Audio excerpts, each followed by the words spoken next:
मित्रांनो, शालिनी भक्ती सागरमध्ये तुमचे मनपूर्वक स्वागत आहे।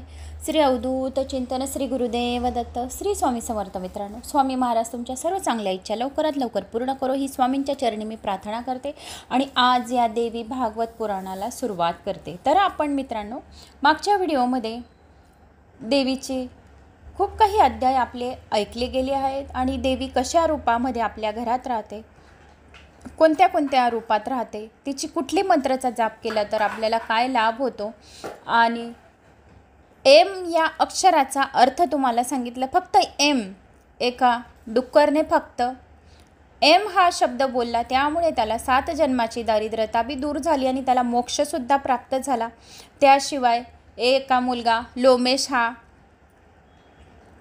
मूर्ख होता, वेडा मुलगा होता, तर त्या लोमेश कधी खोटं बोलत नव्हता, पण त्याने कुठला जप तप केला, कुठला पूजापाठ केली, त्याच्यामुळे लोमेशला बी देवी माता प्रसन्न झाली।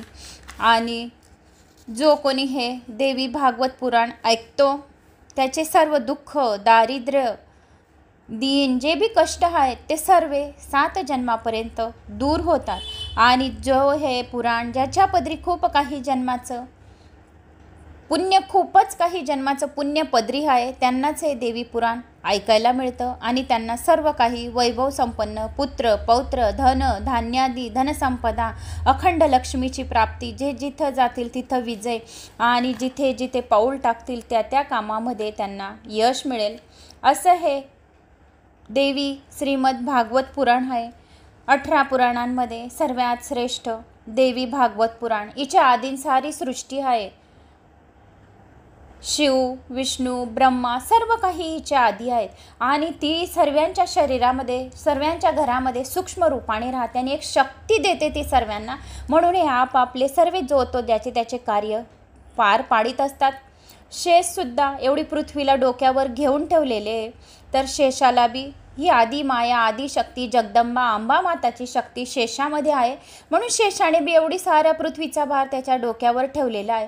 सर्वजण जे पण ऋषी मुनी, तपस्वी, व्याधी जे पण आहे, व्यास, सर्वांना, शुक ऋषी मुनींना, सर्वांमध्ये तुमच्यांपासून माझ्यांपर्यंत एक अशी काही शक्ती जी सूक्ष्म स्वरूपात प्रत्येकाच्या घरात, प्रत्येकाच्या स्वरूपात, प्रत्येकाच्या शरीरात राहते आणि त्याच्याने आपण हे सर्व कार्य सुरळीत पार पाडतात। आणि आपण त्रिगुणात्मक 3 गुणांचा स्पष्टीकरण आणि ब्राह्मणपुत्राची जन्मकहाणी, त्याशिवाय 3 गुणांचे कार्य काय काय करतात आणि 3 गुणांचे लक्षणांचे वर्णन पण मी तुम्हाला मागच्या व्हिडिओमध्ये सांगितले होते। सत्वगुणाचा मनुष्य कसा राहतो, सत्वगुणाचा मनुष्य श्रद्धा, क्षमा, धैर्य, सहानुभूती, शांती, समाधानी या गोष्टी, सरळ स्वभाव आणि प्रेमाळू, दुसऱ्यांची मदत करणारा आणि त्याचा रंग गोरा असतो, तर असे सत्वगुणांचं वास्तव्य सांगितलं होतं।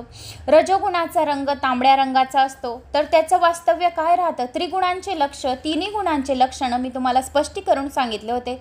तर सत्वगुणाचे हे लक्षणं राहतात, तो प्रेमळ राहतो, त्याला सर्वांची दया येते, पशु पक्षी, जन जनावर, माता पिता, सासू सासरे सर्वांची त्याला दया येते, तो सरळ स्वभावाचा राहतो। सत्वगुण हे विष्णूमध्ये आहे, रजोगुण ब्रह्मदेवामध्ये आहे। तर रजोगुण कसा राहतो, तांबड्या रंगाचा राहतो, विश्वासघाती राहतो, हट्टीपणा करतो, हावरेपणा करतो, झोप त्याला खूप येते, दुःखांमध्ये वारंवार राहतो आणि द्वेष करतो, मोह करतो, विश्वासघात करतो, कोणाचा हेवा करतो, मतलबी राहतो, कामापुरता राहतो, चिकटी राहतो, गर्व राहतो, असा या रजोगुणामध्ये सांगितलं होतं। आणि तमोगुणाचा रंग काळा राहतो, तो चुकीचा मार्ग दाखवणारा राहतो, दुःखदायक राहतो, आळशी राहतो, झोपाळू राहतो, अज्ञान राहतो, दीन, वाणेपेक्षा भीती, भांडरखोन, कंजूशी, कपटी, रागीट, नास्तिकपणा, त्याला देव आवडत नाही, तामसी स्वभावाचा राहतो। तामसी म्हणजे त्याच्या तमोगुणामध्ये दयापात्र राहत नाही, फक्त तामसीपणा, कंजूस, कपटी, रागीट, दुसऱ्यांचा अहित चाहणारा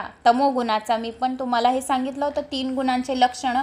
असे काही आपण मागच्या व्हिडिओमध्ये देवी कोण, ब्रह्मदेव नारदाला तत्वाचे विवेचन किती करतात, तर नारदाला काय काय सांगितलं होतं आणि ब्रह्मदेवाला पण काय काय सांगितलं, देवी कशापासून आहे आणि सृष्टीची निर्मिती करता काय काय केलं, शंकर व ब्रह्मदेव यांनी देवीची कशी स्तुती केली, कोणत्या मंत्राची स्तुती केली, आपण असं सारं जाणून घेतलं आहे मागच्या व्हिडिओमध्ये. आता तुम्हाला क्लिक झालं असेल की काय काय आपण ऐकलं असं. थोडासा इंट्रो 1-2 मिनटाचा जर तुम्हाला सांगितला तर आपल्याला लगेच क्लिक होतं की हो हे ऐकलं होतं, मग पुढची कथा पण समजायला आपल्याला लवकर होते. तर आता आपण या देवी भागवत पुराणाला सुरुवात करणार आहोत. नवदुर्गा माँ, अंबे माता, दुर्गा माँ, महाकाली, महालक्ष्मी, महासरस्वती माता यांना कोटी कोटी वंदन करून पुराणाला सुरुवात करूया. ओम सर्व मंगल्ये मांगल्ये शिवे सर्वार्थ साधिके शरण्ये त्र्यंबके गौरी नारायणी नमस्तुते. श्री गणेशाय नमो नमः. तर मित्रांनो, या 9 दिवसांमध्ये देवीला सर्वात जास्त कापूर घरामध्ये जाळत जा, म्हणजे निगेटिव्ह ऊर्जा बाहेर निघत जाईल. कापुरासोबत 2-2 लोंगा पण जाळत जा. पानचा विडा देवीला आवडतो. आपल्या इच्छा पूर्ण करण्यासाठी पानचा विडा देवीच्या चरणांवर ठेवा आणि मुलांच्या या तुमच्या काही इच्छा असतील त्या पण पूर्ण होतात. या 9 दिवसांमध्ये कोणी कन्याकुमारी, छोटी कुवारिकाला तिचे पाय धुवून तिची पायाची दुधाने पंचामृताने पूजा करून ते तीर्थ सर्वांनी प्यायला घ्या आणि घरात बी शिंपडा गंगाजल समान, कारण देवीचा साक्षात वास राहतो. आणि या 9 दिवसामध्ये ज्या कुवारिका राहतात त्या साक्षात देवी समानच राहतात.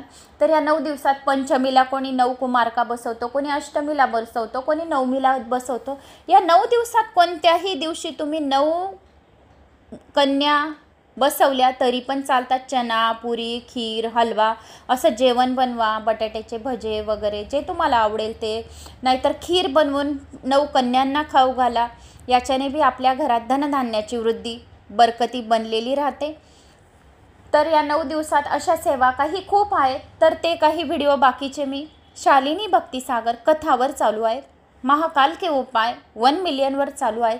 जे तुम्ही ज्या कमेंट्स येत आहेत तर ते सर्व काही तिकडे त्या 2 चॅनलांना सबस्क्राईब करून घ्या. काही जणांच्या खूप कमेंट्स आले की ताई 1 ते 13 अध्याय कशावर चालू आहेत. शालिनी भक्तिसागर कथा, शालिनी भक्तिसागर कथा या चॅनलवर 1 ते 13 अध्याय आणि काही देवीचे स्तोत्र मंत्र चालू आहेत. महाकाल के उपाय 1 मिलियनवर शिवजीचे, देवीचेच चालू आहे. तिथं देवीचे हे सर्व चालू आहे 9 दिवसाचे. तर तिकडे पण देवीचंच चालू आहे. आणि देवी भागवत पुराण हे शालिनी भक्तिसागर असे 3 चॅनल माझेच आहेत. तिघांना सबस्क्राईब करून घ्या. 1 ते 13 अध्याय फक्त 34 मिनिटातच आहेत. लगेच होतील तुमचे अर्धा तास बसले म्हणजे. तर तुमच्या कमेंट्स 3 चॅनलांच्या वाचल्या, खूप मनाला आनंद झाला. अशाच कमेंट्स करत राहा आणि माझा आत्मविश्वास वाढवत राहा.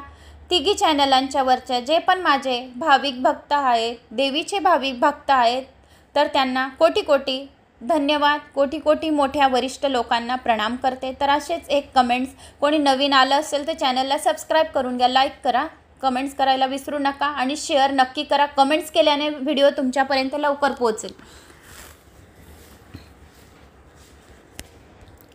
काही कमेंट्स अशा आलेल्या होत्या की ताई आम्हाला इतके वर्ष झाले अजून मुलगा नाही, मूलबाळ नाही. तर खूप काही व्हिडिओमध्ये पण सांगितलेलं आहे. तर शिवलीला अमृत 11वा अध्याय याचं रोज पारायण करा. 1.25 महिना करा, 2 महिने करा, 4 महिने करा, 6 महिने करा, 8 महिने करा, 12 महिने करा. शिवलीला अमृत 11वा अध्याय दररोज ऐकायचा आहे. जवळ एक पाण्याची बाटली ठेवायची, 2 अगरबत्त्या, 1 तेलाचा दिवा, 1 तुपाचा दिवा, त्या पाण्यामध्ये 2 अगरबत्तीची रक्षा, त्या पाण्यामध्ये रक्षा म्हणजे राख. कमेंट्स करतात की रक्षा काय, तर रक्षा म्हणजे राख. तर ती राख त्या पाण्यामध्ये टाकायची. ते पाणी आपण प्या, आपल्या नवऱ्याला द्या. घरात जो कोणी असेल, आजारी व्यक्ती असेल, त्याचा आजारसुद्धा बरा होतो. सर्व उपायांवर रामबाणीला शिवलीला अमृताचा 11वा अध्याय आहे. आमच्या गल्लीमध्ये चाळमध्ये सुद्धा 3 जणांना मुलं झाली. कोणी 1.25 वर्षापर्यंत एकच अध्यायाचं पारायण करत होतं. कोणाला 4 महिन्यामध्ये मुलगा झाला, कोणाला 8 महिन्यामध्ये मुलगाच झाला, पण तिघांना पण मुलगाच झाला. पण मग शिवलीला अमृताचा 11वा अध्यायाचं पारायण रोज करा, रोज वाचा, शिवाला आराधना करा, श्रद्धा आणि विश्वासाने अभिषेक करून. आता 9 दिवस तर देवांना अभिषेक, कोणाच्या घरी घट बसले, कोणाच्या घरी ज्योत आहे, तर देवांना हलवू पण नाही शकत 9 दिवस गेल्यानंतर करा आणि तुम्ही डायरेक्ट बसा. आता हे 9 दिवस व्हिडिओ मोबाईल घेऊन डायरेक्ट बसा, हातात तांदूळ बेलपत्र घेऊन, आणि शिवाला फक्त तुम्हाला अर्पण करावी लागेल.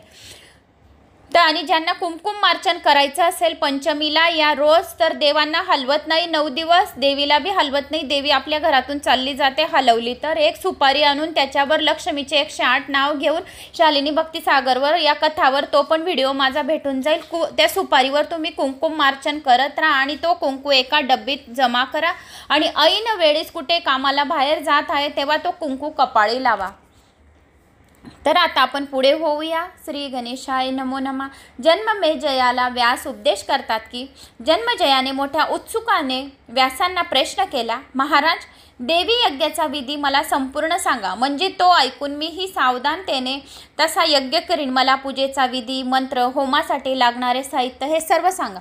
ब्राह्मण किती असावेत, दक्षिणा किती द्यावी तेही सर्व सांगा। व्यास म्हणाले, राजा देवीच्या यज्ञाचा विधी सविस्तर सांगतो। कर्मफलाच्या हेतूप्रमाणे त्याचे 3 प्रकार होतात, ते असे, एक सात्विक, राजस, तामस। मुनी करतात तो यज्ञ सात्विक, राजे लोकांचा राजस, राक्षसांचा तामस। याशिवाय ज्ञानी लोक करतात तो निर्गुण यज्ञ, विमुक्ताचा ज्ञानमय आहे, असे 2 प्रकार आहेत। हे सगळे प्रकार तुला सविस्तरपणे आज सर्व काही सांगतो की यज्ञाचा विधी आणि कर्मफलाची प्राप्ती काय होते। ज्या यज्ञात देश, काळ, हवनीय द्रव्य, मंत्र, ब्राह्मण तसेच श्रद्धा या सर्व गोष्टी सात्विक असतात तो यज्ञ सात्विक असतो असे जाणत्याचे मत आहे। द्रव्यशुद्धी, क्रियाशुद्धी, मंत्रशुद्धी असेल तर त्या यज्ञाचे फळ पूर्णपणे मिळते, ही गोष्ट आहे। हे राजा तू निश्चितपणे जाण। त्याचप्रमाणे अन्यायाने मिळवलेल्या द्रव्याने जर पुण्य केलं तर या जन्मी अपकीर्ती मिळते आणि परलोकही फळ लाभत नसते। म्हणून अन्यायी या कोणी काही पैसे दिले आणि त्या पैशांनी तुम्ही काही द्रव्याने यज्ञामध्ये देत आहे ते लागू होणार नाही। आपले स्वतःचे पैसे तुम्ही यज्ञ फळामध्ये यूज करा, म्हणजे ते पैसे लागू होतील आणि त्याचे फळ पण मिळेल। म्हणून न्यायपूर्वक मिळालेल्या द्रव्याने आणि पुण्यकृती करावी, म्हणजे परलोकी सुद्धा आपण गेल्यावर, परलोकी मृत्यू लोकानंतर पण आपण गेल्यावर आपल्याला यश आणि सुख यांची प्राप्ती होते आणि देवांच्या चरणांपाशी, देवीच्या चरणांपाशी आपल्याला जागा मिळते। तुला तर पांडवांनी केलेल्या राजसूय यज्ञाची गोष्ट ऐकून ठाऊक आहे ना? ऐक तर, मग यज्ञात स्वतः श्रीकृष्ण उपस्थित होता, शिवाय भारद्वाज आदी करून विद्या संपन्न ब्राह्मण होते। तो श्रेष्ठ यज्ञ पूर्ण करण्यासाठी खर्च पण भरपूर केला होता, पण यज्ञाच्या समाप्तीनंतर प्रत्यक्षात फळ कोणते मिळाले तर एका महिन्यातच जुगारात हरल्यामुळे अत्यंत खडतर असा वनवास नशिबी आला। द्रौपदीची विटंबना भरसपेट झाली, वनवन भटकती करावी लागली। मग यज्ञाचे फळ कुठे गेले? उलट त्या पुण्यवतांना विराटाच्या पदरी दास्य करावे लागले आणि श्रेष्ठ अशा द्रौपदीचा किंचकाने हात पकडून मग ब्राह्मणांनी दिलेला आशीर्वाद त्या प्रसंगात कुठे गेले बरं? वासुदेवाच्या ठिकाणी असलेल्या भक्तीचा तरी काय उपयोग झाला? त्या द्रौपदीला कशाचाही उपयोग न होता किंचकाने वेणीला धरून खेचलीच की नाही, तिचे रक्षण कुणीच केले नाही। केशव आणि युधिष्ठिर हे यज्ञामध्ये असताना त्या धर्मकृत्याचे फळ असे विपरीत मिळण्याचे काय कारण? जर विधिलिखित तसेच होते असे म्हटले तर यज्ञदिकाचे महत्त्व सांगणारे वेद व श्रुती यांनी संशय निरर्थक ठरतील। जर भवितव्य टळणारच नसेल तर मोठमोठ्या फळांनी वर्णन करणाऱ्या वेदवचनांवर कोण विश्वास ठेवेल? जर सर्व पुण्यकृत्य आणि उपाय हे निष्फळ होणार असतील तर मग शास्त्राचे ग्रंथ यांना कुणी प्रमाण मानणारच नाही। सर्व धार्मिक कृत्य थोतांडे ठरवतील। स्वर्ग प्राप्ती करता केले जाणारे फळ आणि जप निरर्थक क्रिया ठरेल आणि वर्णश्रम धर्माला काही महत्त्व देण्याचे कारण उरणार नाही। भवतम हे अटळ मानले तर हाच निष्कर्ष निघतो। यावरून कर्म करूनही यश प्राप्ती झाली नाही तर त्या कर्मामध्ये कोणीतरी उणीव राहिली व म्हणूनच पदरी अपयश आले, अशा तर्क जाण त्यांनी करावा। म्हणूनच धर्मवेत्यांनी कर्माचे अनेक प्रकारचे सांगितलेले आहेत, त्याही करता मंत्र आणि साधने यातील फरकानुसार भेद आहेत। त्याची उदाहरणे सांगतो। पूर्वी इंद्राने एकदा यज्ञ केला होता, त्यात प्रमुख आचार्यपद विश्वरूप याला दिले, पण प्रत्यक्ष यज्ञाच्या वेळी विश्वरूपाने आपल्या आईकडील ते बांधव दैत्य त्यांचे हित व्हावे या हेतूने इंद्राची फसवणूक करून कार्य विपरीत केले, अर्थात दानवाच्या देवांकडून कल्याण हो अशा आशेच्या मंत्र म्हणून हवन केले।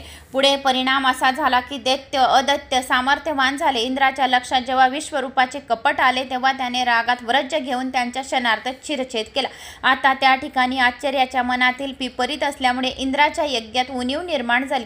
दर जसे नसते तर फळ निश्चितपणे इच्छेनुसार प्राप्त झाले असते. नाही तर पांचाळ राज द्रुपदीने सूडबुद्धीने यज्ञ केला होता व द्रोणाचार्याचा नाश करणारा मुलगा व्हावा हा संकल्प त्यात होता. तेव्हा यज्ञ कुंडामधून धृष्टद्युम्न आणि द्रौपदी ही 2 संताने त्यांच्या संकल्पानुसार मिळाली. आणखी एक उदाहरण दशरथ दशरथाचे आहे. आपल्याला पुत्र व्हावा यासाठी त्याने पुत्र कामेष्टी यज्ञ केला आहे. त्याचे फळ म्हणून 4 पुत्र जन्माला आले. तेव्हा सुयोग प्रकारे जर कार्य केले तर सिद्धीला लगेच गेले पाहिजे. पण त्यात काही जाणीव उणीव राहून गेली होती तर मग विपरीत फल प्राप्ती होणार. पांडवाच्या यज्ञात जरासे वैज्ञान राहून गेले तर त्यामुळे फळ किती विपरीत मिळाले. जुगारात हारले. धर्मराज हा श्रेष्ठ असा सत्यचारिणी होता.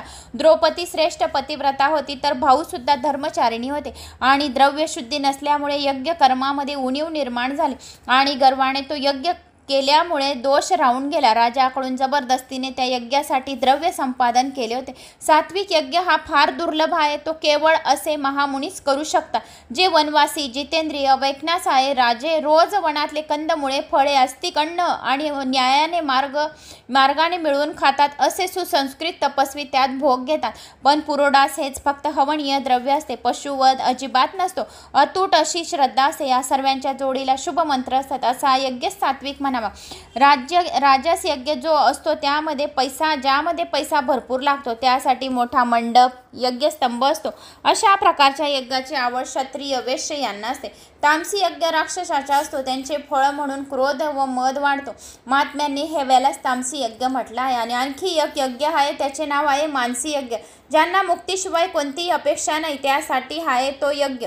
यज्ञामध्ये जर काही कमीपणा राहिला तर द्रव्य, काल, क्रिया, ब्राह्मण या साह्याने सुद्धा पूर्ण होत नाही. पण मानसी यज्ञ मात्र पूर्ण असतो.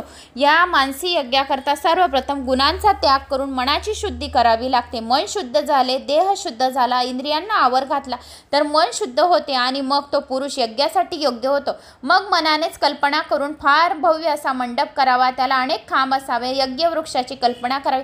मग कल्पनेच तेथे एक उत्तम असे हवनकुंड करावे. त्यात मनानेच अग्नीची स्थापना करावी. अशा प्रकारे ब्राह्मण आणावेत आणि ब्राह्मण होतो अध्विव, प्रशस्ता, उदगता, प्रतिहर्ता निवडावे. त्याचे पूजन करावे.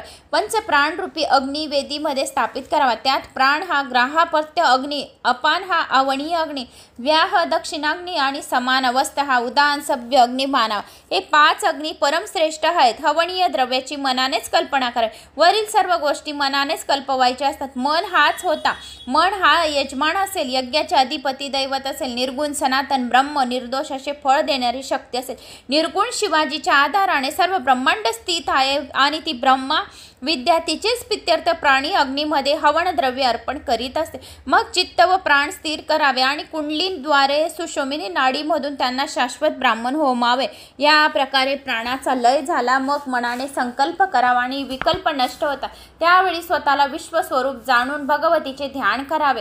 जो कोणी या भगवतीचे ध्यान करतात त्याला सर्व सुखे प्राप्त होतात. सर्व काही सहजासहजी मिळते. त्याच्या घरी सुख, समृद्धी, यश, कीर्ती, पैसा, अडका, बरकती आणि स्वतःहून महालक्ष्मी चालून येते. जो कोणी देवी श्रीमद भागवत पुराण ऐकतो त्याच्या घरी 7 जन्मांपर्यंत 7 पिढ्यांपर्यंत धनधान्याची बरकती बनून राहते. एवढं माता राणीने याच्यात सांगितलेले आहे आणि साक्षात्कार आहे. तिचे दर्शन होता क्षणी साधक या तिचा ह्या श्रीमद भागवत गीता ऐकता क्षणी साधक स्वतः ब्रह्मज्ञानी होतो. निपुणा तेव्हा सर्व माया जळून जाते आणि आयुष्य असेपर्यंत फक्त प्रारब्ध शिल्लक उरते. अशा वेळी तो जीवनमुक्त होतो आणि जीवन मरण्याच्या फेऱ्यामधून मुक्त होऊन जातो. त्याचे आयुष्य आरोग्य वाढते आणि देह पातानंतर खऱ्या अर्थाने मुक्त होतो. भगवती जगदंबेच्या ध्यानामुळे तो कृतकृत्य होऊन जातो.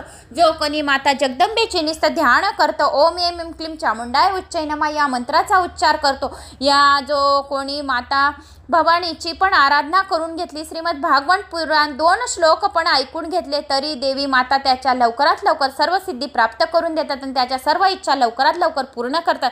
ही भुवनेश्वरी देवीचे जो कोणी ध्यान करीत जावे अशा प्रकारचा हा यज्ञ मोक्ष देणारा आहे. जो कोणी यज्ञामध्ये स्वाहा हा सुद्धा अक्षर म्हटला तरी पण देवी त्याच्यावर प्रसन्न होते आणि तर सर्व यज्ञ मात्र फलभोग संपले की पुनर्वृत्ती देतात. ज्यांना स्वर्गाची प्राप्ती इच्छा असेल त्यांनी हे श्रीमद देवी भागवत पुराण पण ऐकले तरी केल्याने त्याला स्वर्गाची प्राप्ती होते. विधिवत अग्निहोष्टम नावाचा यज्ञ करावा, वेदवेदांचे सांगण करावे. जेव्हा पुण्य संपते तेव्हा मात्र जन्म घ्यावाच लागतो. यास्तव मानस यज्ञ अक्षय फळ देणारा असल्या कारणाने सर्वश्रेष्ठ आहे. पण विजयाची इच्छा असणाऱ्या राजासाठी हा यज्ञ उपयोगी नाही. राजा, या अगोदर तू जो यज्ञ केला होता त्या यज्ञ तामसी होता, याने राक्षसाचा होता. तामसी 3 गुणांमध्ये हे यज्ञ आलेले आहे. तुम्हाला आता हे तामसीचा पण अर्थ चांगलाच समजला असेल, कारण त्यात तू सर्पाचेच हवन केले होतेस. तामसी हवनामध्ये तू सर्पाचे हवन केले, दुसरं काही केलं नाही. दुष्टात्मा तक्षाच्या वैराग्यासाठी कोट्यवधी सर्पांना तू अग्नीत जाळून टाकलेस. आता तू विधीनुसार देवी यज्ञ कर. जो कोणी देवी यज्ञ करतं आणि विष्णूंची आराधना करतो त्याला सर्व काही सहजासहजी मिळतं. हा यज्ञ सृष्टी उत्पन्न करण्यापूर्वी विष्णूंनी केला होता आणि तो तसा कर. आणि तुला त्या विधी सांगेन. विधी जाणणारे वेदांचे ज्ञाते बरेच आहेत, त्यांना देवी बीज मंत्राचे ज्ञानही आहे. तू यजमान हो, याचक हो, पदर स्वीकारतील. या यज्ञाचे सर्व फळ पित्याला अर्पण कर, म्हणजे तुझी दुर्गती प्राप्त झाल्यावर पित्याचा सुद्धा तुझा उद्धार होऊन जाईल तुझ्या हातून. ब्राह्मणाचे अपमानाचे पाप मोठे दुर्गट आहे, नरक देणारे आहे, त्यामुळे तुझा पिता शापित आहे. सर्पदर्शाने मृत्यू पावल्यामुळे अपघाती मरण, शिवाय भूमीऐवजी अंधांतरी मरण या 2 गोष्टी तर आहेतच, परंतु त्यांचा युद्धभूमीवर अथवा आजारपणावर मृत्यू झालेला नाही. या सर्वांमध्ये उद्धारासाठी उपयोगी अशी एक बाब नाही. जो प्राणी जिथे कुठे असेल तिथे मरण्याच्या वेळी जर येऊन ठेपली, काही कारणे शक्य नसली अशी परिस्थिती असेल, पण मन शांत करून त्याने असा विचार करावा की दुःखदायक पंचभूतात्मक देह माझे असे काही एक नाही. हा आज जरी गळून पडला तरी मी सदैव त्याचेच आहे आणि तत्वे नाशवंत आहेत. मी अविनाशी आहे, मग काळजी ती कोणती? मी सनातन मुक्त ब्रह्म आहे, संसारी नव्हे. देह हा कर्माशी बांधला गेलेला आहे, त्यात माझा यथकिंचित संबंध नाही. सर्व बरे वाईट भोग देहाने भोगले. मी आज या घोर भीतीदायक अशा संसारापासून मुक्त झालो. असा विचार जर केला तर अशुद्ध अवस्थेत तो मेला तरी सुद्धा मुक्त होतो. परमगती योग्यांना ही दुष्प्राय आहे. तुझ्या पित्याला ब्राह्मणाचा शाप समजला आणि देह ममता सोडू शकला नाही, उलट आणखी जगायला मिळाले. म्हणून त्याने मांत्रिक बोलवले, संरक्षणाचा कटेकोट बंदोबस्त केला, पण स्नान दान देवी स्मरण मात्र केले नाही. दैवाला अटळ जाणून भूमीवर झोपला नाही, मोहातच गुंतून पडला. परिणामी स्पर्शदर्शाने महालातच मरण पावला. दुर्दैवाने तपस्याच्या अपमानाने पाप तर हातून घडले होते, या कारणामुळे अवश्य नरक प्राप्त होते. तेव्हा राजा, तू आता पित्याचा उद्धार तूच कर. तेव्हा सूत म्हणाले. व्यासांच्या भाषण ऐकून राज जन्मजय अतिशय खिन्न झाला. त्याच्या नेत्रातून टपटप आसू ओघळीत लागले. तशी दुःखी मनस्थितीत तो उद्गरला आणि जर माझ्या वडिलांचा उद्धार मी करू शकणार नसेल तर माझ्या जगण्याचा धिक्कार आहे. आता जेणेकरून माझ्या पित्याला स्वर्ग प्राप्ती होईल तीच गोष्ट करणे अधर्क आहेत, असे त्यांनी सांगितले. मग विष्णूंनी केला देवी यज्ञ, त्याला देवीने दिलेले वरदान ऐका आता. मग राजा जन्मजयाने विचारले, गुरुदेव, जगताचा कारण सर्वदा विजयवंत अशा या विष्णूंनी पूर्वी तो यज्ञ कशा प्रकारे केला होता, त्याला सहाय्य करणारे कोण कोण होते, त्रिध्वज कोण होते, हे सर्व आपण मला सविस्तर सांगा, म्हणजे मग मी सुद्धा शास्त्रानुसार यज्ञ करेन. परंतु त्याआधी विष्णूने जे जगदंबेसाठी यज्ञ केला त्याचे वर्णन मी आता तुम्हाला सांगत आहे. व्यास म्हणाले, भगवान विष्णूने ज्या प्रकारे तो यज्ञ केला देवीच्या यज्ञासाठी त्याचे सविस्तर वर्णन ऐका. जो कोणी हे भगवान विष्णूचे यज्ञाची कथा जो कोणी ऐकतो त्याला सर्व काही सुखे प्राप्त होतात आणि त्याच्या मुलांची प्रगती होते आणि सर्व त्यांच्या घरातले सर्वजण उन्नतीच्या मार्गावर लागतात. आणि जो कोणी ही कथा विष्णूंची आणि देवी यज्ञाची ऐकतो त्याचं तोंडाचे मुखचे बी दर्शन करून घेतले तरी बी त्यांचा उद्धार होऊन जाईल, त्यांच्या घराचा जन्माचा उद्धार होऊन जाईल, त्यांच्या 7 पिढ्यांचा उद्धार होईल. एवढी या कथेमध्ये देवी भगवतीने विष्णूने केलेल्या यज्ञाची सविस्तरपणे कथा सांगितली आहे. ते सविस्तर वर्णन ऐका. जेव्हा देवीने तिघांना 3 शक्ती देऊन निरोप दिला होता तेव्हा तिघी पुन्हा पुरुष झाले आणि विमानात बसून पुनश्च महासागराजवळ आले. हा कथा भाग तुला सांगितलाच आहे, आता पुढे ऐक. त्यांनी परत आल्यावर प्रथम पृथ्वी निर्माण केली आणि आपली निवासस्थाने बनवली. जेव्हा देवीने दृढ अशी आधारशक्ती दिली तेव्हा पृथ्वी स्थिर झाली. ती मधुकैटभाच्या चरबीमुळे घट्ट झाली, त्यामुळे तिला मेदिनी म्हणतात. आणि त्यांच्या सर्व चराचराने धारण करणारे म्हणून धरा असे प्रचंड विस्तार असल्यामुळे पृथ्वी अशीही नावे दिली गेली आहे. ही आकाराने मोठी आहे म्हणून मही म्हणतात. तिच्या शेषाच्या मस्तकावर आधार दिलेला आहे. तसेच दळ मळू नये म्हणून मोठमोठे पर्वत उत्पन्न केले, ज्याप्रमाणे लाकडाला मजबूतीसाठी लोखंड खिळे ठोकतात त्याप्रमाणे पर्वताचा उपयोग केला गेला आहे. या सर्वात श्रेष्ठ रमणीय असा मेरू पर्वत आहे, त्याची शिखरे रत्नखचित आहे. ब्रह्मदेवाच्या पुत्राची नावे आहेत मरीची, नारद, अत्री, पुलस्त, क्रूर, दक्ष आणि वसिष्ठ. मरीचीला कश्यप नावाचा मुलगा झाला होता. तसेच दक्षाला 13 मुली झाल्या आणि त्या सर्व जणांची कश्यपाशी विवाह झाला. या उभयतापासून नंतर अनेक देव दैवत जन्माला आले. मग ही कश्यपी सृष्टी पुढे विस्तारात गेली. पुढे ती मध्ये मनुष्य, जनावरे, सर्प अशा प्रकारे निरनिराळे जीव निर्माण झाले. ब्रह्मदेवाच्या अर्ध्या शरीरापासून स्वयंभू हा मनू आणि डाव्या अर्धांगापासून शतरूपा जी स्त्री उत्पन्न झाली. सर्वात पहिले ही शतरूपा ब्रह्मदेवाच्या अर्ध्या शरीरामधून स्वयंभू हा मनू 7 सप्तऋषी आणि अर्धांगापासून ब्रह्मदेवाच्या शतरूपा स्त्री उत्पन्न झाली. तर सर्वात अगोदर हे 7 ऋषी मुनी ज्या वेळेस सृष्टी संपूर्ण जलमय झाली होती, जहाज आलेले होते, कच्छप अवतार विष्णूंनी घेतलेला होता, त्यावेळेस या शतरूपाने सांगितलेलं होतं की या जहाजामध्ये सकाळी ही सर्व संपूर्ण सृष्टी जलमय होणार आहे. विष्णूने आधीच सांगून दिलेलं होतं शतरूपाला आणि या सप्तऋषींना की मी कच्छप अवतारमध्ये येईल आणि माझ्या कच्छप अवतारमध्ये माझ्या कवच या कच्छप अवतारमध्ये एकदम कडक आणि टणक राहतो. तर तुम्ही तुमचं जहाज याला बांधून द्यायचा, माझा कच्छप अवतार या एक राहील. त्यावेळेस सृष्टी परत निर्माण होईल आणि मग परत सर्व सृष्टींचे पालन करता होणार. तर त्यावेळेस शिवलीला अमृताचा 11वा अध्याय या सप्त ऋषींनी आणि या शतरूपाने या पृथ्वीवर आणलेला आहे. तर ती कथा मी तुम्हाला इथं याच्यात आलेली नाही आहे, पण मला माहिती होतं म्हणून मी तुम्हाला सांगून दिली. तर हे अर्धा अंगापासून शतरूपा स्त्री उत्पन्न झाली आणि सप्तऋषी यांनी शिवलीला अमृत हा तिकडे स्वर्गातून पृथ्वीवर ही कथा आणलेली आहे त्यांनी. आणि मग त्यांना 2 मुलगी झाली. त्यांची नावे प्रियवत आणि उत्तानपाद ठेवली गेली. याशिवाय 3 देखण्या मुलीही झाल्या. अशा प्रकारे सृष्टीची निर्मिती झाल्यानंतर मेरूच्या शिखरावर ब्रह्मदेवाने स्वतःसाठी एक स्थान बनवले. तसेच विष्णूने वैकुंठ वसवला, तिथे राहू लागले. तेथे स्थान सर्वांचं उच्च जागे आहे. शंकराने सुद्धा कैलास बनवला, भूतगणांसह तेथे राहिले. नंतर मनोनुसार त्रिविष्टप नामक स्वर्ग उभारला आणि तो इंद्राला दिला. तो फार वैभवशाली आहे. समुद्र मंथनातून पारिजाताचा वृक्ष समुद्र मंथनातूनच निघाले पारिजातक. आणि हे कुठं आहे? इंद्राजवळ स्वर्गामध्ये. कालच सांगितलं मी तुम्हाला हे पारिजातकचं वृक्ष कुठं आहे असं. आणि पारिजाताचा खूपच महत्त्व आहे. प्रत्येक देवाला एक पारिजातकचं बी आपण एक फूल चढवलं म्हणजे 1 गुण सोनं चढवल्याचे पुण्यफळाची प्राप्ती होते. आणि शिवाला खूप आवडतं पारिजातकचं फूल. आणि वृक्ष 4 दातांचा ऐरावत हाती आणि कामना पूर्ण करणारी कामधेनू गाय सुद्धा मिळाली. ही समुद्रा मंथनामधून निघाले पारिजातक. ज्यावेळेस 14 रत्न निघालेले होते एकाकडून, ज्यावेळेस समुद्र मंथन झालं त्यावेळेस दानव राक्षसांचे दैत्य आणि हे देव दोघांचे ज्यावेळेस समुद्र मंथनाचा विचार केलेला होता, तर देव लोक हे वासुकीच्या पूछकडे होते. कारण वासुकीची पूछ ही थंड असते. तर त्यांनी देवांना सांगितलेलं होतं की बाई तुम्ही इकडे राहा. वासुकीची जिथं पूछ आहे तिथं देव राहतील आणि जिथं वासुकीचं तोंड आहे तिथे गरम श्वास चालेल, गरम वाफा निघतील सापाच्या तोंडामधून. तर तिथं दैत्यांना करा म्हणजे ते काळे पडतील. म्हणून हे राक्षस काळे झालेले. तर समुद्र मंथनामधून हे सर्व निघालेलं होतं. 14 रत्न निघाले, त्याबरोबर पारिजातकचं वृक्ष निघालं, 4 दातांचा ऐरावत हाती पण निघाला आणि एक कामधेनू गाय पण निघालेली आहे समुद्र मंथनामधून. हे एक अनमोल रत्न पण आहे. म्हणून कामधेनूला 33 कोटी देवी देवता राहतात. म्हणून गायीची पूजा आणि पहिली आपण पोळी गायीचे बनवण्याचं हे शास्त्रांमध्ये आहे. पहिली पोळी जर आपण गायीची बनवली घरामध्ये तर आपल्या घरात सुख समृद्धी नांदते, पैशांची बरकती राहते आणि त्याशिवाय पितृंचा आशीर्वाद पण मिळतो. 33 कोटी देवी देवतांचा पण आशीर्वाद राहतो. म्हणून पहिली पोळी गायीची बनवतात. हे 14 रत्नांमध्ये कामधेनू गाय पण निघाली आहे. तसेच उच्चेश्वा, श्रवा हा घोडा, रंभा आदी करून अनेक अप्सरा या सर्व गोष्टी इंद्राने घेतल्या. वैद्यराज, धन्वंतरी, चंद्र हे सुद्धा त्यावेळी मंथनमधून प्रकटले होते. त्या स्थानांमध्ये मंथनमधून हलाहल विष पण निघालेलं होतं. तर देव आणि दानव ज्या वेळेस समुद्र मंथनमधून 14 रत्न निघत होते त्यावेळेस ज्या ज्या वस्तू आपल्या धर्मांमध्ये लागतात ते देव घेत होते, ज्या वस्तू आपल्याला लागत नाही ते दानव घेत होते.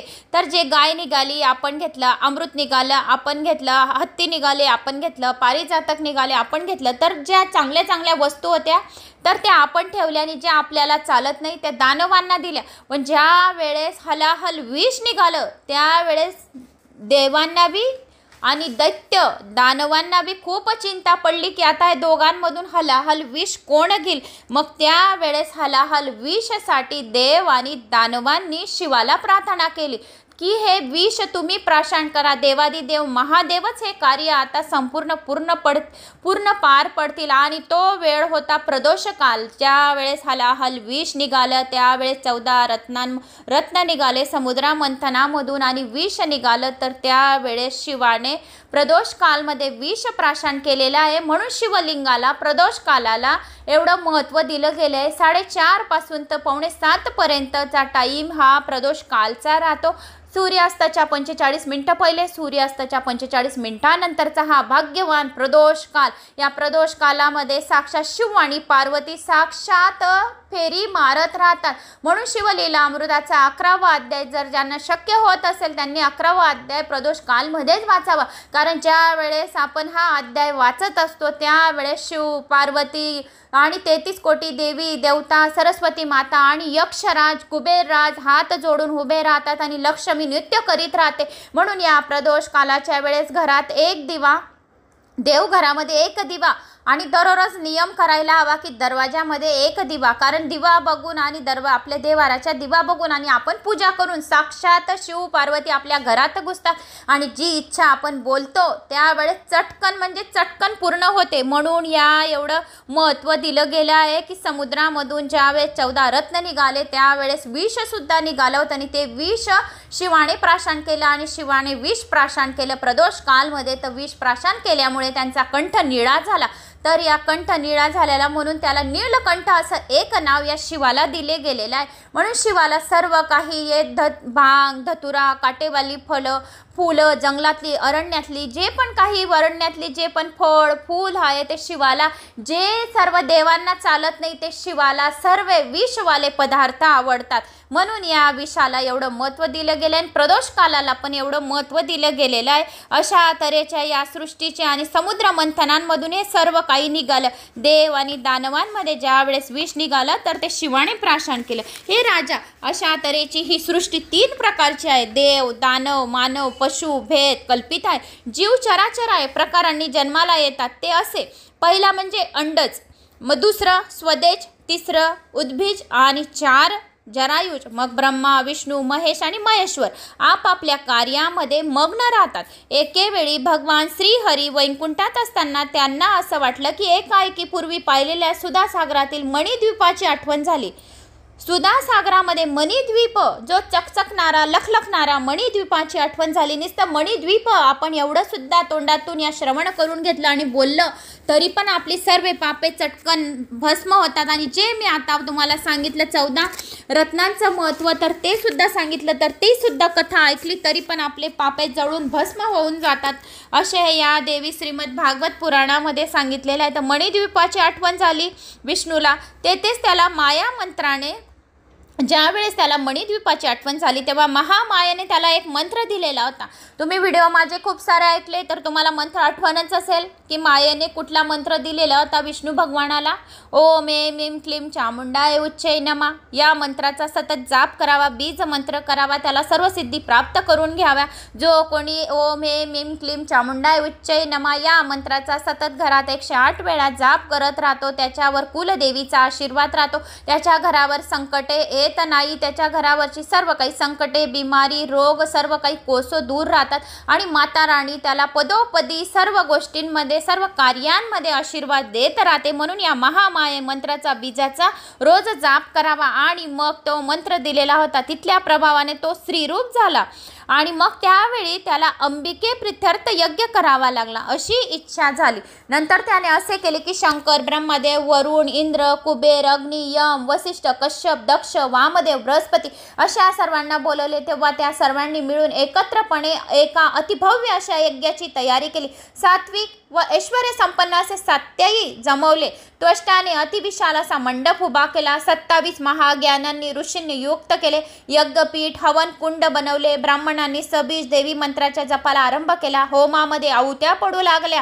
स्वाहा या मंत्राच्या आहुत्या पडू लागल्या. आपण नुसतं स्वाहा श्रवण केलं तरी पण आपली आहुती पडून जाते. 1000 अश्वमेघ पुण्य फळाची प्राप्ती होईल असं देवीने स्वतः सांगितलंय. अशा वेळी आकाशवाणी झाली व मधुर शब्दांनी ती विष्णूला बोलली. अरे विष्णू, तू सर्व देवांमध्ये श्रेष्ठ आहेस. तू देवांना मान्य आहे, पूज्य होशील. ब्रह्मा इंद्र तुझी सर्व कोणी पूजा करतील. सर्व मानव तुला आपला प्रभू मानतील आणि तूही त्यांना वर देशील. सर्व देवांच्या कामना पूर्ण करणारा हा अध्याय जो कोणी श्रवण करेल त्याच्या सर्व इच्छा लवकरात लवकर त्वरित पूर्ण करतील. आणि सर्व स्वामींचा सर्व गुणांचा तू सर्व कोणी राहशील तर सर्व यज्ञांमध्ये तूच भोगता होशील. तसेच याज्ञिक तुला पूजतील आणि तुझे अर्चन सर्व प्राणी करतील आणि तुझ्या सर्वांचा वरदाता होशील. दानवांनी पिडलेले तुझ्याच आश्रयाला हे पुरुषोत्तमा, हे जनार्दना, हे तूच त्यांना अभयदान देशील. सर्व प्रकारच्या पौराणिक वैदिक यज्ञामध्ये तुझीच पूजा केली जाईल.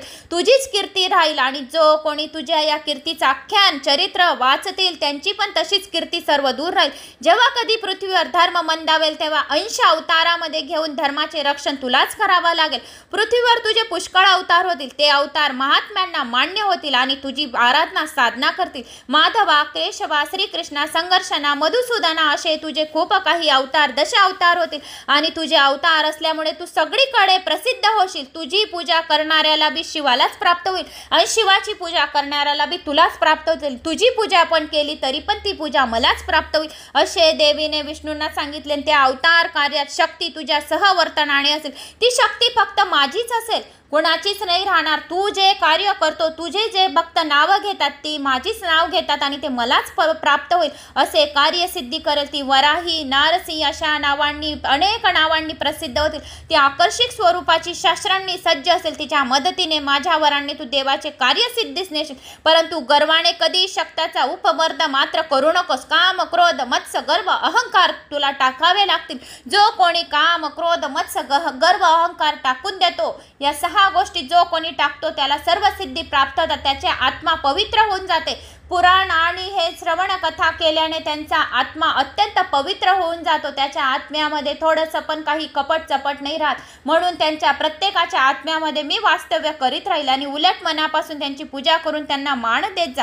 भरतखंडामध्ये त्याची शक्ती कामना पूर्ण करणाऱ्या त्याच्या मूर्ती बनवून जर पूजा केली, जो कोणी भरतखंडामध्ये त्याची शक्ती कामना पूर्ण करून त्यांची मूर्त्या जर बनवल्या आणि पूजा केली तर मानवाच्या सर्व इच्छा पूर्ण होतात. त्याच्यामुळे तुला मोठी कीर्ती मिळेल.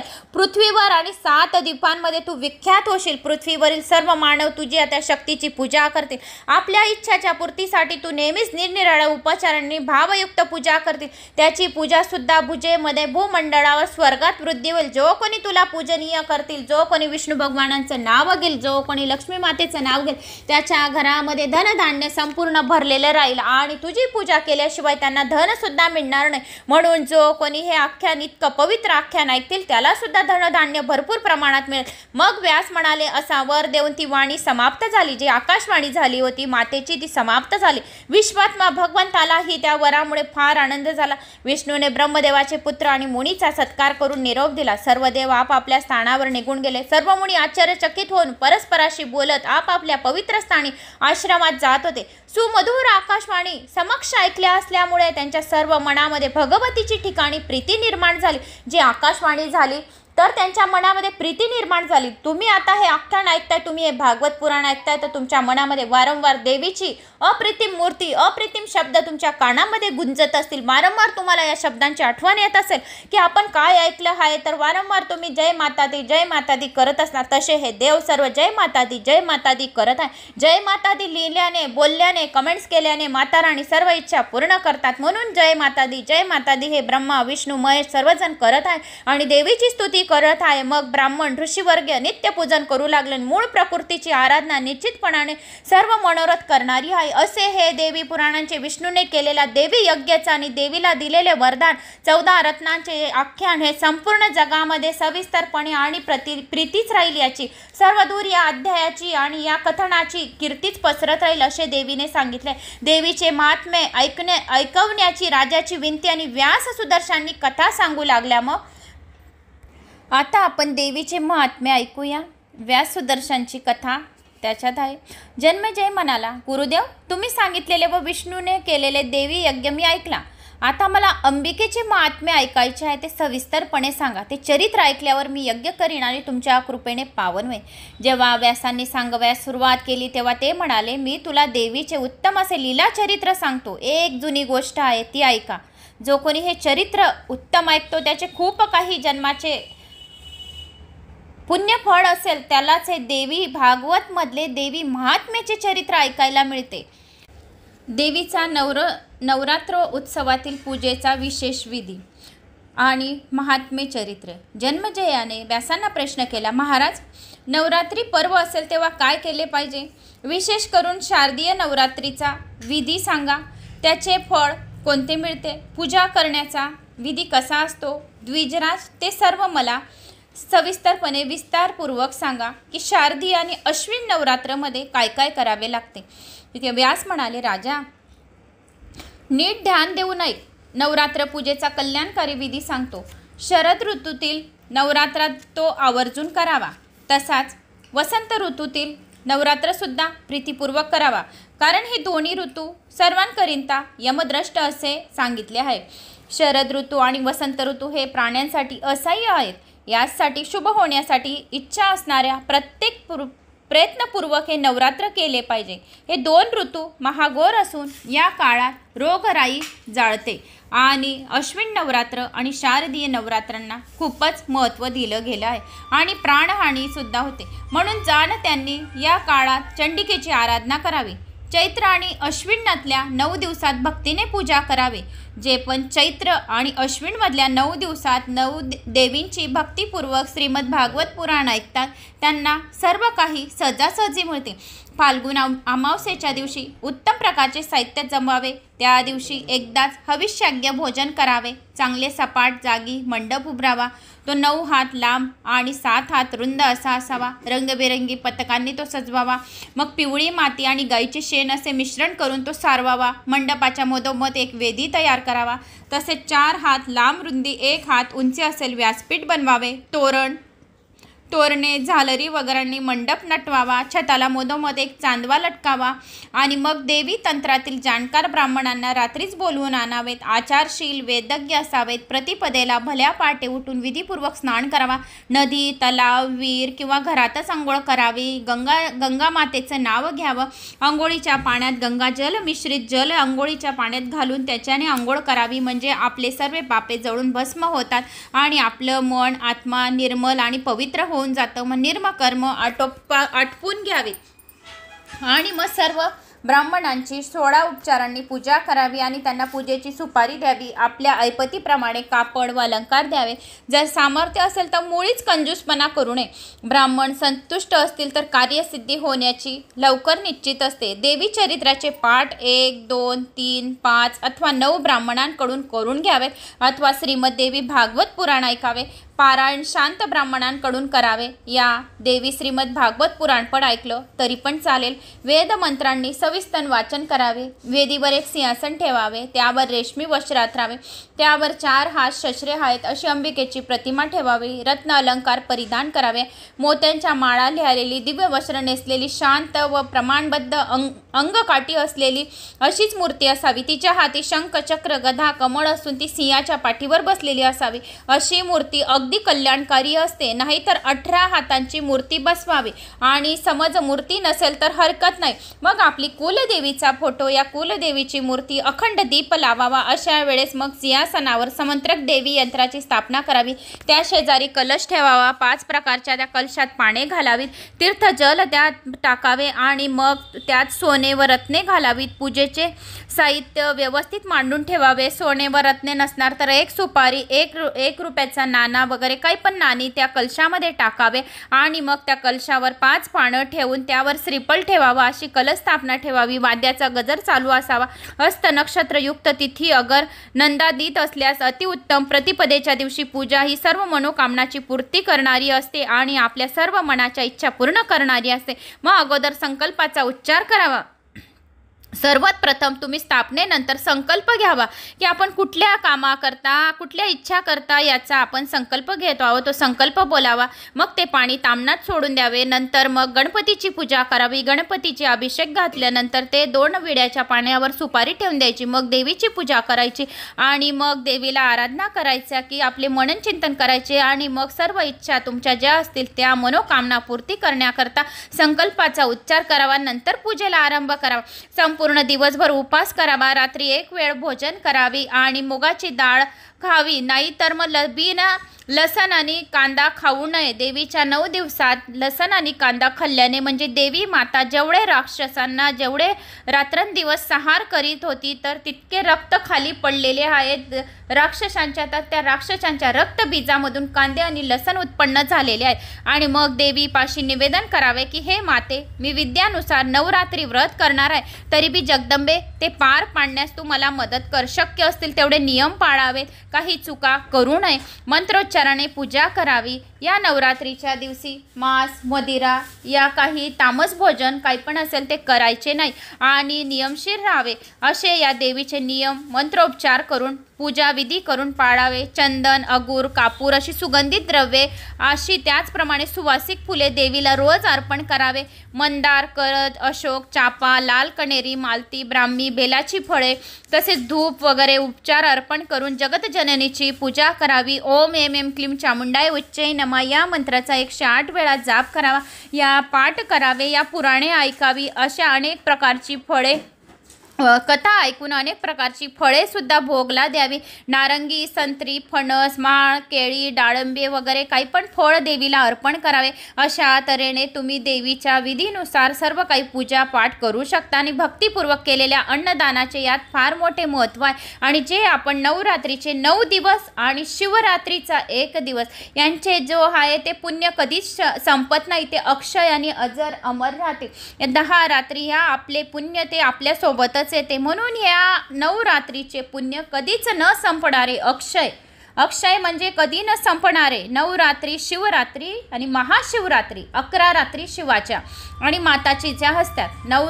नवरात्रीची, शिवरात्री शिवाची आणि महाशिवरात्री ही पण शिवाची. तर अशा 11 रात्री ह्या खूप आपल्यासोबतच याचे पुण्य येते. आणि ज्यांना मांसाहार प्रशस्त आहे त्यांच्या पशूंचा बळी द्यावा. रेडा, बकरा नाहीतर डुक्कर बळी द्यावं. देवीसाठी जे पशु मृत्यू पावतात त्यांचा शाश्वत स्वर्गाची प्राप्ती होते.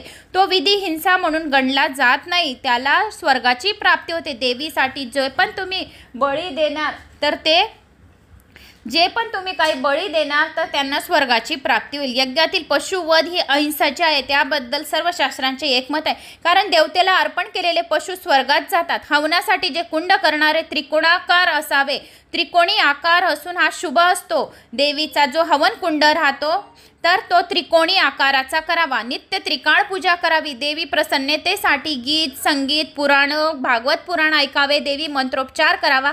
ओम ऐं ऐं क्लीं चामुंडाय उच्चै नमः या मंत्राच्या माळी कराव्या. रोज जमिनीवर झोप घ्यावी. वस्त्र, अलंकार, भोजन, तांबूल वगैरे उपचारांनी दररोज कुमारी पूजन करावे. रोज तरी 1 कन्याकुमारीची पूजा करावी. रोज 1 कुमारी पूजा अथवा वाढवून बी केल्या तरी पण चालतील. पहिल्या दिवशी 1, दुसऱ्या दिवशी 2 अशी रोज 1 वाढवीत जाऊन 9व्या दिवशी 9 कुमारी पूजाव्यात किंवा रोज 9 पूजल्या तरी पण ते प्रशस्त आहे. म्हणून दररोज 1 कन्याकुमारिकांना चुनरीची भेट द्यावी. 1 वर्ष वयाची कुमारी पूजू नये.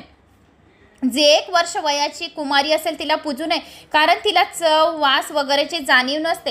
राजा शक्ती यज्ञाप्रमाणे कंजूशी कधीही करू नये. ऐपतीप्रमाणे पूजा करावी. 2 वर्षापासून तर 10 वर्षापर्यंतच्या मुलीला कन्या असे शास्त्राने म्हटलेले आहे. 2 वर्षाची कुमारी, 3 वर्षाची त्रिमूर्ती, 4 वर्षाची कल्याणी आणि 5 वर्ष वयाची रोहिणी होय. 6 वर्षाची कालिका माता होय. 7 वर्षाची चंडिका माता होय. 8 वर्षाची शांभवी होय आणि 9 वर्षाची दुर्गा माता होय. ही 10 वर्षांची सुभद्रा जाणीव. यापेक्षा जास्त वय असेल तर ती सर्वथा वर्ज्य आहे. म्हणून या 2 ते 10 वर्षाच्याच पर्यंत कुवारिकांना कन्या बसवायचे. तर अशा या नाममंत्रांनी पूजा करावी. जर 2 वर्षाची कन्या असेल तर तिला 2 वर्षाच्या कन्येला काय म्हणायचे, 3 वर्षाच्या कन्येला काय म्हणायचे, 4 वर्षाचे, हे सर्व तुम्हाला मी नावं सांगितलेली आहे. 2 वर्षापासून तर 10 वर्षाच्या मुलीला कन्याशास्त्राने म्हटलेले आहे. 2 वर्षाची कुमारी, 3 वर्षाची त्रिमूर्ती, 4 वर्षाची कल्याणी, 5 वर्षाची रोहिणी, 6 वर्षाची कालिका, 7 वर्षाची चंडिका, 8 वर्षाची सांभवी, 9 वर्षाची दुर्गा आणि 10 वर्षाची सुभद्रा या नावांनी त्यांची पूजा करायची. आता त्या पूजेचे फळं ऐक. जे पण मी तुम्हाला आता सांगितलं तर त्यांची पुण्यफळाची प्राप्ती ऐका. कुमारी पूजेमुळे दुःख व दारिद्र्य यांचा नाश होतो, तसेच शत्रुनाश होतो, आयुष्य व शक्ती वाढते, धनधान्य वाढते, घरात सुख समृद्धी शांती पैसा अडका बरकती धनधान्यांचा भंडार भरलेला राहतो. त्रिमूर्तीच्या पूजनाने दीर्घायुष्य व धर्म अर्थ काम यांचा लाभ होतो, तसेच धनधान्यामध्ये वृद्धी होते आणि वंशवृद्धी होते. ज्याला विद्या यश शत्रूवर विजय हवा असेल त्याने सर्व कामदायिनी कल्याणीची पूजा करावी आणि वैऱ्याला नष्ट करण्याची इच्छा असणारे कालिकेची पूजा करावी. ऐश्वर्य आणि संपत्तीसाठी चंडिकेची पूजा करावी आणि राजाला वश करून घ्यायचं असेल तर शांभवीला पूजावी. त्यामुळे दुःख दारिद्र्य यांचा नाश होतो आणि त्यांचा युद्धात विजय होतो. क्रूर शस्त्राचा घात करण्यासाठी किंवा इतरही अशाच प्रकारच्या उग्र कार्याच्या सिद्धीसाठी तसेच परलोकी सुख मिळवायची इच्छा असेल तर दुर्गा देवीचे पूजन करावे, 9 देवींचे पूजन करावे. सुभद्रेचे पूजन केल्यामुळे सर्व मनोकामना लवकर पूर्ण होतात. जो कोणी सुभद्रेचं नाव सुद्धा ऐकून घेतं तरी त्याच्या सर्व इच्छा लवकरात लवकर पूर्ण होतात आणि रोग निवारण होते. त्याला कुठल्याही रोग लागत नाही, आजारी राहत नाही. अशा होण्याकरता रोहिणीचे पूजन करणे आवश्यक आहे. भक्तिपूर्वक मनापासून रस्त या मंत्राने पूजा करावी किंवा श्रीयुक्त मंत्राने असलेल्या कोणत्याही मंत्राने पूजा करावी. जी सहजासहजी लीला मात्रे करून कुमार त्वचा निर्थित करते, ब्रह्मदेवापासून सर्व देवांना उत्पन्न करते, त्या कुमारीची मी पूजा करतो. हा कुमारी देवीचा पूजेचा मंत्र आहे. इतरांच्या पूजा खाली म्हणवायचे मंत्र सांगतो. जी सत्व आदी गुणांच्या योगाने त्रिमूर्ती स्वरूप आहे, नाना रूपी अशा त्रिकाल व्यापनी त्रिमूर्ती शक्तीची मी पूजा करतो. भक्तांचे नित्य कल्याण करणारी म्हणून जिची उपासना केली जाते, सर्व कामदा कल्याणीची मी पूजा करतो. पूर्व जन्मातील सचित कर्माच्या बीजांना जिच्यामुळे अंकुर फुटतात त्या रोहिणी नावाच्या देवाची मी आता पूजा करते. कल्पांत समयी स्थावर आणि जंगम विश्व जी नष्ट करते त्या कालिकेची मी पूजन करतो.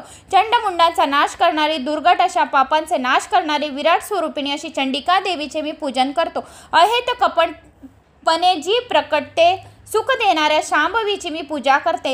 जी निज भक्तांना घोर संकटातून वाचवते, सर्व देवांना जी जाणवते येणे शक्य नाही त्या दुर्गा मातेच्या नावाची मी पूजा करते. अभद्र गोष्टीचा नाश करून भक्ताचे नेहमी शुभ करते अशा सुभद्रा देवीची मी पूजा करते. प्रत्येक स्वरूपाचे पूजन करते वेळी वरील प्रमाणे जे मी तुम्हाला ऐकवलं आता त्या कुमारिकांचे नाव घेऊन त्यांना पुष्प गंध फुले माळा वस्त्रांकार सुगंधित अत्तरे वगैरे देऊन अर्पण करावे. असे केल्याने आपल्याला संपूर्ण नवरात्रीचे फळ प्राप्त होते. मग पुढे नवरात्रीत कोणते नवरात्री व्रत केल्यामुळे कोणती फळं प्राप्त होतात व्यासांनी पुढे सांगवयास आरंभ केला. ते म्हणाले, कुमारी पूजनासाठी ज्या कन्या आवश्यक आहे त्यांची लक्षणे ऐका. प्रथम वर्ज कन्याची लक्षणे सांगतो. कुष्ठरोगी शतविषित असलेली अंगाला दुर्गंधी येणारी अपंग नीच कुळातील कन्या नसावी. तसाच जी जन्मांध असेल तिरडी कुरूप असेल अंगावर फार केस असतील रोगी तसेच मासिक रजदर्शन होणारी नको.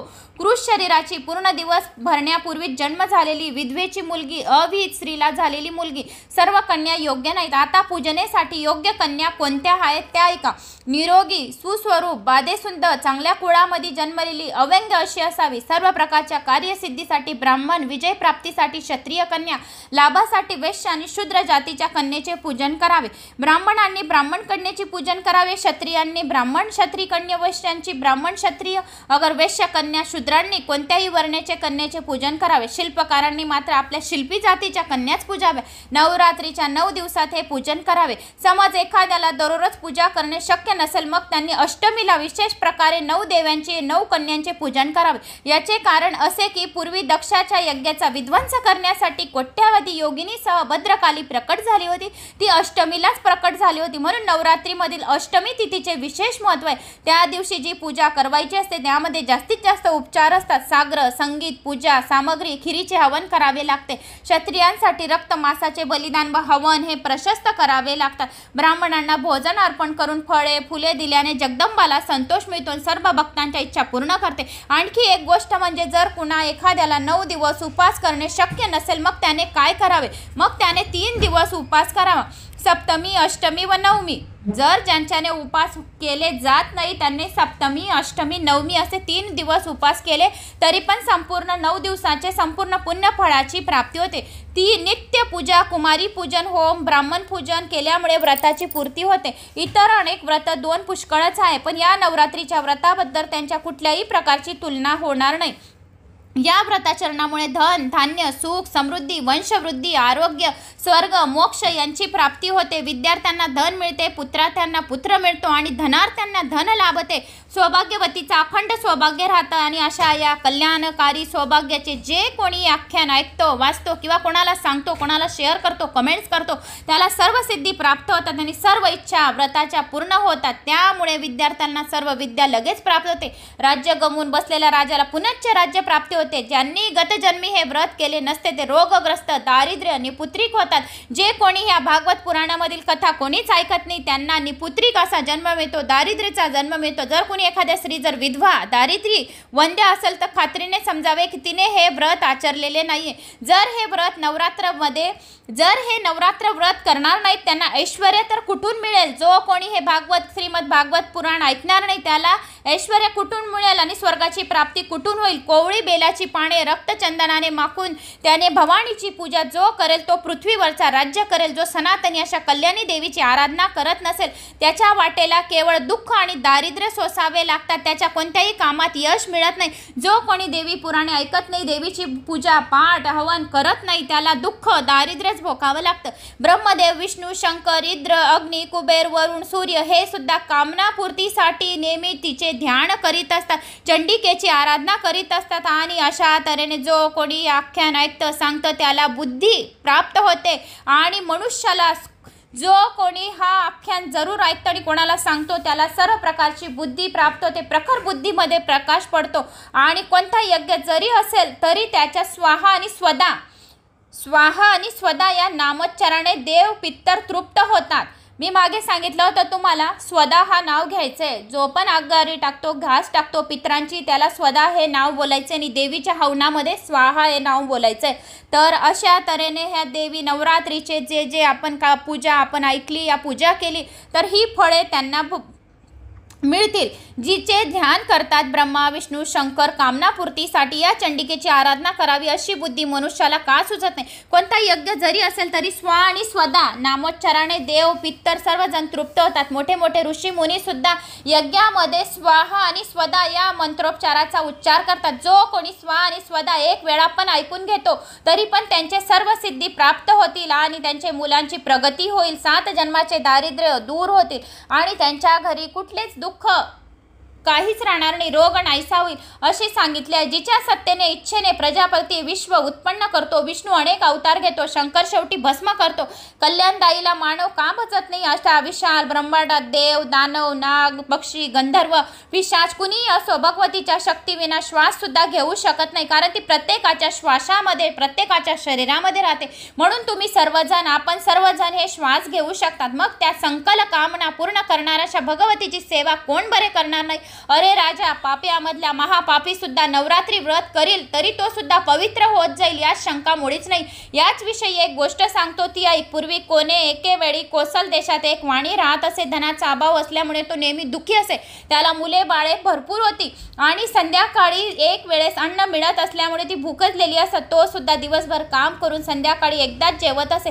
पण तो धैर्यवान होता आणि विशेष म्हणजे धार्मिक प्रवृत्तीचा होता. शांत, सदाचारी, सत्यवचनी असा होता. क्रोध, हेवा, उन्मत्त नकळतपणा त्याच्या ठिकाणी येतं किंचित सुद्धा नव्हता. कपट चपट त्याच्या मनात काहीच नव्हतं. दिखावा नव्हता. देवता अतिथी याचे पूजन करून घरातल्याची सर्वांची जेवणे झाले की नंतर तो जेवत असे आणि त्याच्या अंगाच्या गुणामुळे लोक त्याला सुशील या नावाने संबोधित असे. एकदा दारिद्र्यामुळे कंटाळून तो एका ब्राह्मणाकडे गेला. त्याला म्हणाला, अहो ज्ञानी ब्रह्मदेवता, आपण माझ्यावर दया करा आणि काय केल्याने माझे दारिद्र्य नष्ट होईल ते मला सांगा. मला फार मोठा संपत्ती मान होण्याची लालसा नाही, पण कुटुंब पोसण्या इतके तरी द्रव्य मिळाले पाहिजे. मला भुकेले राहणे रडतात, माझी मुलं भुकेने रडतात, तहानेने रडतात, ते माझ्याने बघितलं जात नाही, पण त्यांना मूठभर खाऊन सुद्धा मी देऊ शकत नाही का? मी घालून दिल्यामुळे माझा मुलगा रडत रडत घरी आला आणि मला भूक लागली असे म्हणतोय. त्यामुळे द्रव्याच्या अभावी मी मनातच जळत आहे. माझी मुलगी उपवर झाली आहे, पण जवळ पैसा नसताना मी तिचे लग्न करू शकत नाही. तिचेही वय उलटून चालले आहे. मी अशा चिंतेत असतो. तुम्ही जाणकार आहात, तेव्हा कृपा करून मला काहीतरी सांगा की माझे दुःख दारिद्र्य कसे दूर होईल. तेव्हा तप दान व्रत किंवा मंत्र साधना असा काहीतरी मला उपाय सांगा. आपण कृपा करा माझ्यावर आणि माझ्या कुटुंबाचे पोषण करू शकेल असं काही उपाय सांगा. एवढे धन मला पुरेसे राहील असा काही उपाय सांगा. तुमच्यामुळे माझे कुटुंबी सुखी होईल असे सांगून हात जोडून तो उभा राहिला ब्राह्मणाच्या पुढे. व्यास पुढे म्हणाला त्या ब्राह्मणाला. ब्राह्मण त्या व्यासाच्या पुढे उभा राहिला आणि मग त्या ब्राह्मणाला त्याची दया आली. तो म्हणाला, अरे वाण्या, तू नवरात्रीचे व्रत कर. व्यासाने ब्राह्मणाला सांगितले की दुःख दारिद्र्य दूर करण्याचा तुला उपाय सांगतो, तर तू नवरात्रीचे व्रत कर आणि भगवती अंबा माताची पूजा कर. नैवेद्यासह हवन कर. जर वेद पारायण करण्याची शक्ती असेल तर कर. होम जप तुझ्या ऐपतीनुसार कर, म्हणजे तुझे काम सफल होईल. यापेक्षा श्रेष्ठ व्रत कोणतेही नाही. हे व्रत आपल्या सोबतच राहतं. हे दुःख दारिद्र्य दूर करणारे आहे. अरे, जर हे व्रत पवित्र आणि सौख्यदायक आहे, याची ज्ञान प्राप्ती होते, मोक्ष मिळते, वंश वाढतो आणि वैरांचा नाश होतो. दुःख दारिद्र्य जळून भस्म होऊन जातो. जेव्हा पूर्वी राज्य सोडून वनात गेलेल्या रामाचा सीतेशी विरह झाला होता, तेव्हा त्याने हेच व्रत केले होते. सीतेच्या विरहाने उद्विग्न झालेल्या त्याने विधी अनुसार नवरात्री व्रत करून देवीची पूजा केली. रामाने त्यामुळे पुढे महासागरावर सेतू उभारून मंदोदरीचा पती रावण, महाबली कुंभकर्ण, रावणाचा महापराक्रमी पुत्र इंद्रजित याचा वध करून विभीषणला राज्यावर बसवलं होतं. मग सीता सहज वर्तमान अयोध्येत परतून राज्य केले. अशा प्रकारे हे वैश्य नवरात्र व्रताच्या प्रभावामुळे राजा रामचंद्र सुखी झाले होते. व्यास म्हणाले तेव्हा या वैश्याने त्या ब्राह्मणाला गुरु करून त्याचपासून मायाबीजाने युक्त असा मंत्र घेतला. मग फार प्रीतीपूर्वक त्याने नवरात्रीचे व्रत करण्यास आरंभ केला. अशी 9 वर्ष उलटली. 9व्या वर्षी अष्टमीच्या दिवशी मध्यरात्रीच्या वेळी त्याला दर्शन झाले. अनेक वर देऊन त्याच्या सर्व इच्छा पूर्ण केल्या. तर ह्या नवरात्रीच्या संपूर्ण व्रताचा विधी मी तुम्हाला सांगितलेला आहे मित्रांनो. तर मला अशी आशा आहे की तुम्हाला माझा हा नवरात्रीचा जे काही मी कन्यांचे पूजन भरपूर तुम्हाला ह्या एका व्हिडिओमध्ये माहिती दिली, तर असं वाटतं मला की तुम्हाला आवडला असेल. नवरात्री उत्सवाचा पूजेचा विशेष विधी आणि कन्यापूजनाचं, देवीकडून सुदर्शना चक्राचा नाश सर्व काही सांगितलं तर आवडला असेल तर एक लाईक, चॅनलला सबस्क्राईब नक्की करा आणि अशाच कमेंट्स करत राहा. तुम्ही कुठून माझी कथा ऐकत आहोत, तुमच्या गावाचं नाव नक्की करा, म्हणजे मला पण आनंद मिळेल आणि तुम्हाला पण कथा ऐकायला आनंद मिळेल. आणि माझा आत्मविश्वास वाढवण्यासाठी एक कमेंट्स नक्की करा, जय माता दी करा, नाही तर कुठून कथा ऐकत आहोत नक्की करा. शेअर करायला विसरू नका. आपल्या नातेवाईकांच्या, रिश्तेदारांना शेअर नक्की करा, कारण की देवी पुराणांमध्ये किती काय काय सांगितलेलं आहे. तर आपण 2 शब्द सुद्धा ऐकले तरी आपले दुःख दारिद्र्य संपून जाते आणि आपल्याला सुख, यश, कीर्ती, मान, सन्मान, प्रतिष्ठा वाढते. जे जिथे जातील तिथे आपला विजय होतो आणि दारिद्र्य आणि रोग नाहीसे कोसो दूर राहतो, ते आपल्या वाटेला राहत नाही. जो कोणी श्रीमद भागवत पुराण ऐकतो त्याला 7 पिढ्यांपर्यंत धनधान्याची बरकती राहते. तर आपला हा व्हिडिओ सुद्धा 1 घंट्याचा झाला आहे, तर 1-1 घंटे करून पण खूप काही आपल्या कथा होऊन जातात. तर मी आता पुढच्या कथेमध्ये तुम्हाला रामचरित्राचं जे आहे, ह्या आपलं हे अपूर्ण काही नवरात्रीचं अजून काही राहिलेले आहे, खूप सारे व्हिडिओ बनतील आपले, तर मी तुम्हाला ते पुढच्या व्हिडिओमध्ये सांगेल. तर बोला माझ्याबरोबर जय माता दी. कमेंट्समध्ये जय माता दी, जय श्री महाकाल नक्की करा. Like, subscribe, comments.